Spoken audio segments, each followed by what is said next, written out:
বরাক দর্পণ studio. নমস্কার, news Barak দর্পণ studio থেকে সবাইকে শুভ সন্ধ্যা। আজকে দেশ বিদেশে বেশ কয়েকটি গুরুত্বপূর্ণ খবর। নেপালের প্রধানমন্ত্রী বালেন সাহা বলেছেন, ভারত নেপাল সীমান্ত বিরোধ সমাধানে নেপাল ব্রিটেনের কোনো মধ্যস্থতা চায় না। তিনি জানান, কালাপানি, লিপুলেক ও লিম্পিয়াধুরা ইস্যুতে নেপালের কাছে পর্যাপ্ত ঐতিহাসিক নথি ও প্রমাণ রয়েছে এবং ভারতের সঙ্গে দ্বিপাক্ষিক আলোচনার মাধ্যমেই সমস্যার সমাধান করা হবে।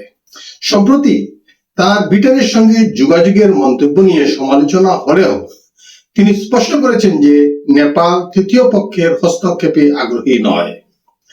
অন্যদিকে ভারতের পররাষ্ট্র মন্ত্রণালয়ও জানিয়েছে যে সীমান্ত বিরোধ সমাধানে দুই দেশের বিদ্যমান দ্বিপাক্ষিক ব্যবস্থাই যথেষ্ট।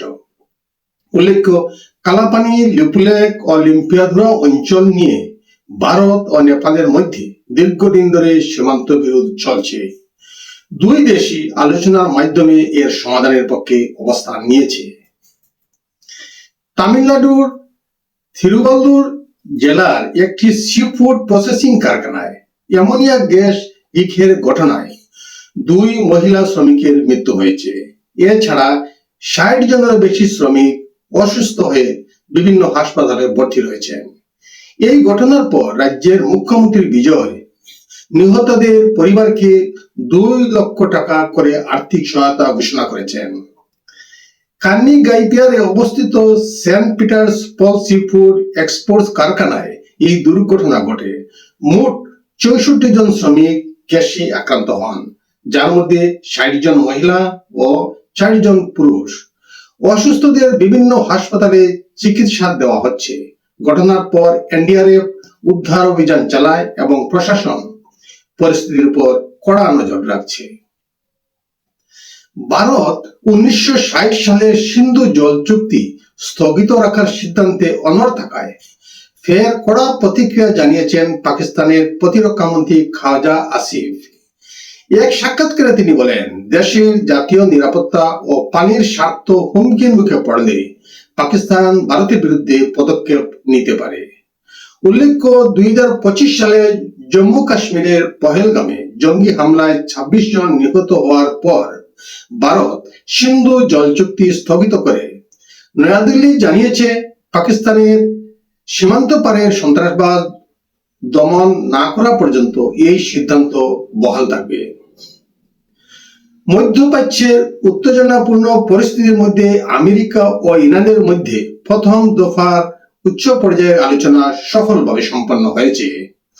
কাতার ও পাকিস্তানের মধ্যস্থতায় সুইজারল্যান্ডের বার্গেনস্টকে অনুষ্ঠিত এই বৈঠকে উভয় পক্ষই বেশ কয়েকটি গুরুত্বপূর্ণ বিষয়ে ইতিবাচক অগ্রগতি করেছে।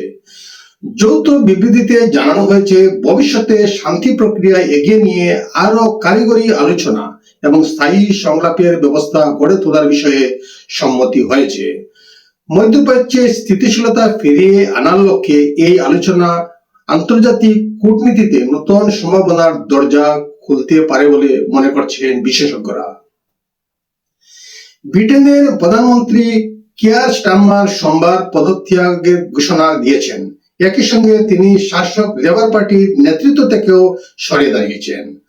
১০ ডাইনিং স্ট্রিটে সাংবাদিকদের সামনে দেওয়া আবেগ ঘন বক্তব্যে স্টারমার জানান, আগামী নির্বাচনে দলকে নেতৃত্ব দেওয়ার জন্য তিনি সঠিক ব্যক্তি নন বলে মনে করেছেন। স্ত্রীকে পাশে নিয়ে দেওয়া বক্তব্যে তিনি বলেন, দেশের সেবা করার সুযোগ পাওয়াটা ছিল তার জীবনের সবচেয়ে বড় দায়িত্ব। পদত্যাগের পর এবার পরিবার ও সন্তানদের জন্য আরো বেশি সময় দিতে চান বলেও জানান তিনি। উল্লেখ্য, ২০২৪ সালে বিপুল সংখ্যাগরিষ্ঠতা নিয়ে ক্ষমতায় এসেছিল লেবার পার্টি। তবে মূল্যবৃদ্ধি, অভিবাসন নীতি এবং বিভিন্ন প্রতিশ্রুতি বাস্তবায়ন নিয়ে সমালোচনার মুখে পড়েন স্টারমার। নতুন নেতা নির্বাচিত না হওয়া পর্যন্ত তিনি কিছুদিন দায়িত্বে থাকতে পারেন বলে রাজনৈতিক মহলে জল্পনা চলছে। মার্কিন প্রেসিডেন্ট ডোনাল্ড ট্রাম্পের ইসরায়েল আমার কথা মতো চলবে মন্তব্য খারিজ করে দিয়েছেন ইসরায়েলের প্রধানমন্ত্রী বেঞ্জামিন নেতানিয়াহু। তিনি বলেন, আমেরিকা ও ইসরায়েল উভয়ই স্বাধীন দেশ এবং নিজেদের সিদ্ধান্ত নিজেরাই নেয়। এদিকে যুদ্ধবিরতি সত্ত্বেও হিজবুল্লাহ এর বিরুদ্ধে ইসরায়েলের অভিযান অব্যাহত থাকায় আমেরিকা ইরান শান্তি প্রচেষ্টা নিয়ে নতুন অনিশ্চয়তা তৈরি হয়েছে।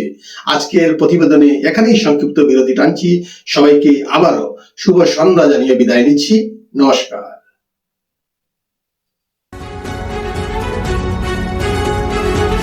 News Borat Darpan Studio.